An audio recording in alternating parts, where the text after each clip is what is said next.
먼저 저와 앞에 있는 분들과 인사하면서 시작하겠습니다. 사람을 살리고 주님을 닮는 삶 됩시다. 사람을 살리고 주님을 닮는 삶 됩시다. 아멘. 아멘. 자, 오늘 우리가 함께 나눌 말씀은 부활은 붙잡는 것이 아니라 흘려 보내는 것입니다 라는 주제로 하나님의 말씀을 나누겠습니다. 부활의 아침에 일어난 사건입니다. 이 장면, 이 상황은 환호가 아니라 눈물로 시작합니다. 막달라 마리아는 무덤 밖에서 서서 울고 있습니다. 사랑하는 스승을 잃은 슬픔입니다. 모든 기대가 무너진 상실감이 있습니다. 그리고 아무것도 바꿀 수 없는 자기 자포자기가 그녀를 짓누릅니다. 그녀는 무덤 안을 들여다봅니다. 천사를 보고도 놀라지 못합니다. 슬픔이 깊으면 기적도 그 어떤 현상도 보이지 않기 때문인 거죠. 그리고 뒤에서 한 음성이 들립니다. 여자여 어찌하여 울며 누구를 찾느냐. 그녀는 동산직인 줄 아는 거지요. 줄을 옮겨 놓았거든. 어디 두었든지 내게 말씀해 주면 내가 가져가겠다.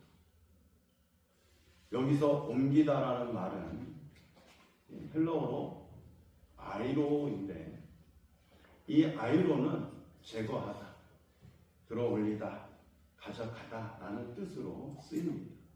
근데 이 단어는 예수님의 생애를 설명하는 아주 중요한 단어로 작용합니다. 세례 요한이 세상 죄를 지고 가는 하나님의 어린 양이라고 했을 때도 쓰였고요. 십자가에서 예수님의 몸을 내려 가져갈 때에도 같은 단어로 쓰였습니다. 그러니까 예수님의 삶은 아이로의 삶이었다는 거죠. 가져가시는, 제거하는 이런 삶인 것이죠. 그래서 이사야에서도 그가 찔림은 우리의 허물을 인하며 그가 상함은 우리의 죄악을 인하며 그가 징계를 받음으로 우리가 평안을 누리고 그가 채찍에 맞음으로 우리가 나음을 입었도다라고 일러주고 있습니다. 즉 우리의 허물 때문에 오셨고 우리의 죄악을 제거하기 위해 오셨고 우리의 정죄를 치워버리고 또 채찍에 맞음으로 우리의 아픔을 대신해서 십자가에 못 박혀 돌아가셨다는 죄를 제거하시고 죽음을 제거하시고 절망을 들어 올리는 삶, 그분은 살기 위해서 오신 분이시기 이전에 더 중요한 것은 하나님의 아버지의 뜻대로 살리기 위해 죽기로 작정하시고 오셨다라는 겁니다. 마침내 우리의 죄를 제거하시고 우리의 정죄를 치워버리고 십자가를 지심으로 죽음을 들어 올려 정복하셨다라는 겁니다. 그러나 그 죽음은 끝이 아니라 시작이었습니다. 부활은 하나님 아버지께서 아들의 사역을 인정하시는 그런 선언입니다. 죄는 제거되었고 죽음은 패배했다라. 새로운 창조가 시작되었던 거지요. 그런데 그 예수님이 이제 마리아의 이름을 부르십니다. 마리아야. 그 한마디에 눈이 열립니다. 부활은 설명으로가 아닌 인격적인 부르심으로 깨닫게 되는 거지요. 그러므로 부활은 거대한 기적 이전에 이름을 부르는 인격적인 만남인 것입니다. 그 살아계신 하나님이 선교야 이렇게 불러주시는 인격적인 만남인 것입니다. 그것이 없다면 다시 한번 생각해봐요. 그런 경험이 없다면 오늘 회개함으로 주님 앞에 이 부활절 다시 한번 나를 점검하는 그러한 시간이 되시기를 예수 그리스도의 이름으로 축복해드립니다. 아멘. 신학은 머리로 이해하지만 부활은 이름을 부를 때 가슴으로 경험하는 겁니다. 마리아야 라고 부를 때에 마리아는 예수님을 붙듭니다. 놓고 싶지 않습니다. 다시는 잃고 싶지 않기 때문인 거죠. 그런데 예수님은 말씀하십니다. 나를 붙들지 말라. 왜 그렇습니까? 예수님이 만지지 않는 존재가 되었기 때문이 아닙니다. 도마에게는 만져보라고 하셨습니다. 이 말씀의 의미는 이것입니다. 이전 방식으로 나를 붙들려 하지 말라라고 이야기합니다. 시대가 많이 변했습니다. 앞으로 우리가 어떻게 해 나가야 될지 많이 고민이 됩니다. 근데 옛 것을 찾으면 물론 옹고지신이라는 말도 있습니다. 그러나 옛 것을 버리라는 것이 아닙니다. 이어가서 새로운 것을 창조하는 것이 부활입니다. 이전 방식은 더 좋은 방식으로 만드는 거지요. 그래서 부활은 과거로 돌아가는 사건이 아닙니다. 예수님은 죽기 전의 모습으로, 즉 다시 일상의 모습으로 사시기를 그렇게 거듭해서 하신 것이 아니라는 것이죠. 나사로는 다시 죽을 삶으로 돌아왔습니다만 예수님의 부활은 영광의 차원으로 전환되었던 것입니다. 내가 아직 아버지께로 올라가지 아니하였다. 예수님은 승천을 향해 가고 계셨던 거지요. 그리고 그 길은 제자들을 위한 길이었습니다. 그분이 올라가셔야 성령이 오시고 그분이 영광을 받으셔야 우리가 생명을 얻기 때문인 거죠. 그러므로 붙들지 말라 하신 말씀은 과거의 신앙에 머물지 말라 하는 선언과도 같습니다. 다시 말씀드리면 붙드는 신앙에서 보내심을 받은 신앙으로 옮겨져야 한다라는 초대입니다. 이 또한 은혜의 체험에 안주하지 말라고 부르시는 겁니다. 그래서 부활은 추억이 아니라 보내심의 사명인 것입니다. 오늘 우리는 죽음이 전부인 것처럼 보는 이 세상 속에서 삽니다. 경제적 불안, 관계의 단절, 정신적 고립, 믿음에 대한 이 불확실한 두려움. 많은 이들이 무덤 앞에 서 있는 마리아처럼 울고 있습니다. 부활은 단지 2000년 전의 사건으로 기억하기보다는 이제는 이미 시작된 하나님의 새 창조적인 역사입니다. 즉 부활을 믿는다라는 것은 과거의 상처를 붙들고 사는 삶에서 벗어나 더 좋은 삶, 더 나은 삶, 하나님이 원하시고 뜻하시는 바람직한 삶, 복수 대신 용서를 선택하는 것이며 절망 대신 소망을 말하기 시작하는 것입니다. 아멘. 아이로의 주님은 우리 죄를 제거하셨을 뿐만 아니라 우리의 존재를 다시 들어 올리셨던 것입니다.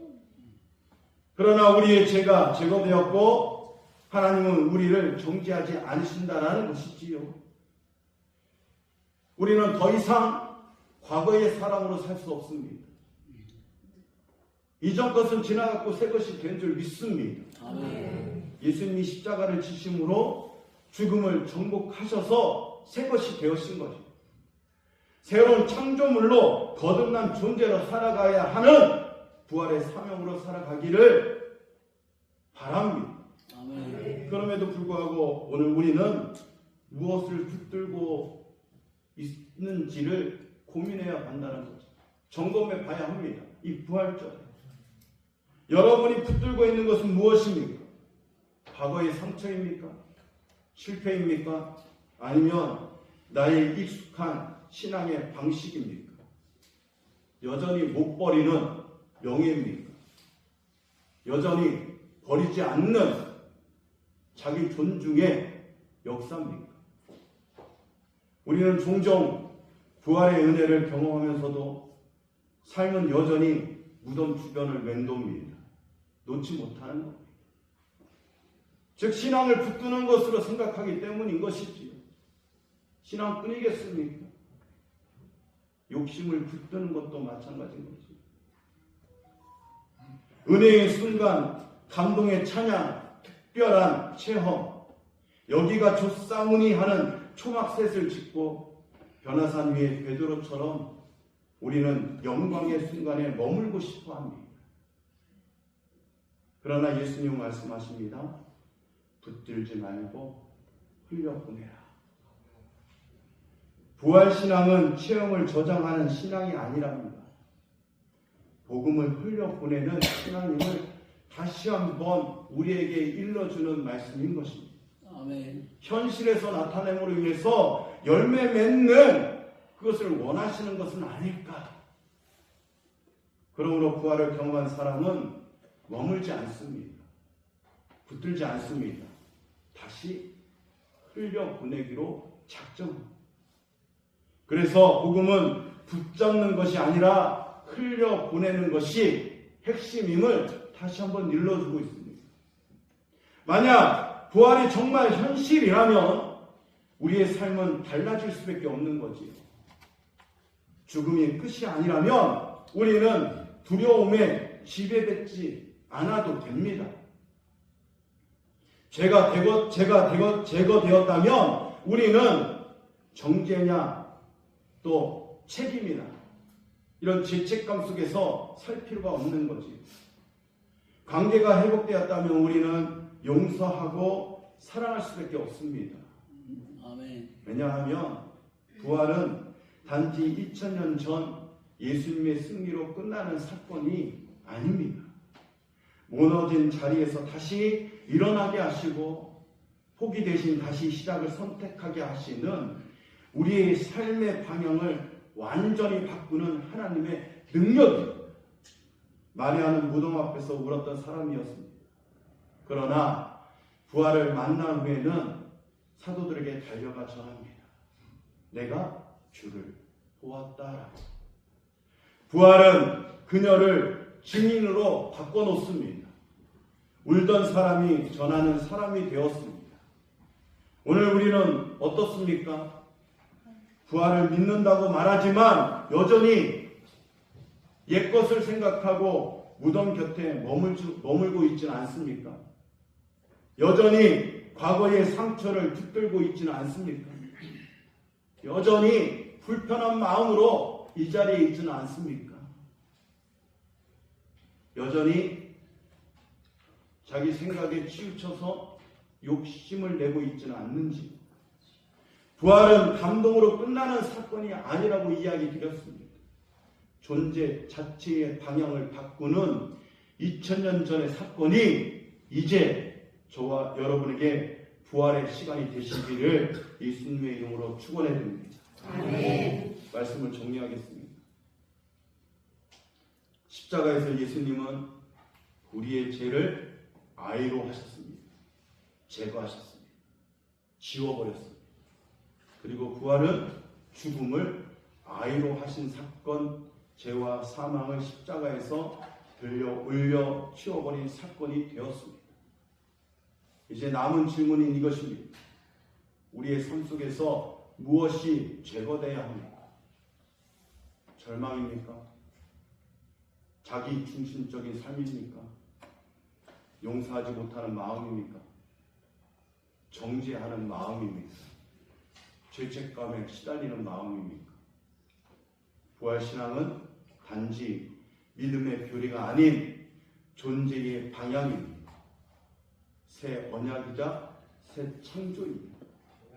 우리는 더 이상 무덤을 찾는 사람이 아니라 이제 생명을 흘려보내는 사람으로 부르심을 받은 존재임을 기억하시기 바랍니다. 아멘. 막달라 마리아는 돌아가서 제자들에게 이야기합니다. 내가 주를 보았다라.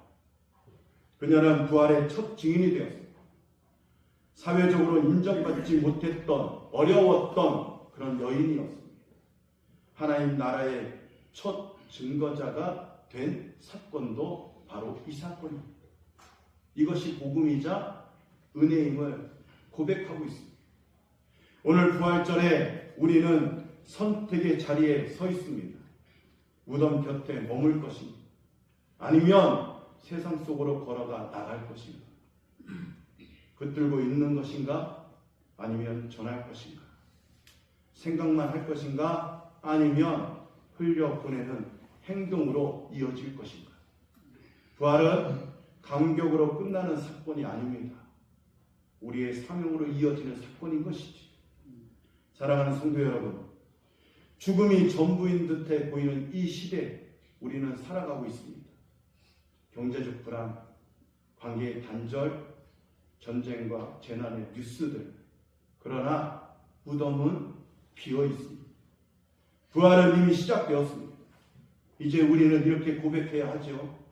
나는 주를 보았다. 나는 부활을 믿습니다. 아멘. 그리고 그 믿음은 삶으로 흘려보내야 합니다. 받은 대로 되갚지 않고 용서로 반응하는 삶. 내 이익이 아니라 하나님의 영광을 선택하는 삶. 절망 속에서도 소망을 말하는 삶. 그것이 부활을 믿는 사람으로 예수님의 이름으로 사람을 살리고 흘려보내는 증인된 사람의 삶입니다. 오늘 주님은 우리의 이름을 부르시고 말씀하십니다. 이제는 붙들지 말고 흘려보내게 하시는 부르심의 종으로 부활의 주님을 만나는 사람은 그 은혜를 혼자 간직하며 멈춰서 있지 않습니다. 위로를 받았다면 누군가를 위로하고 용서를 경험했다면 먼저 손 내미는 삶으로 되어져 가기를 바랍니다. 아멘. 이제 우리의 차례입니다. 더 이상 무덤 곁에 머물지 마시고 일상의 자리로 담대하게 걸어 나가시길 바랍니다.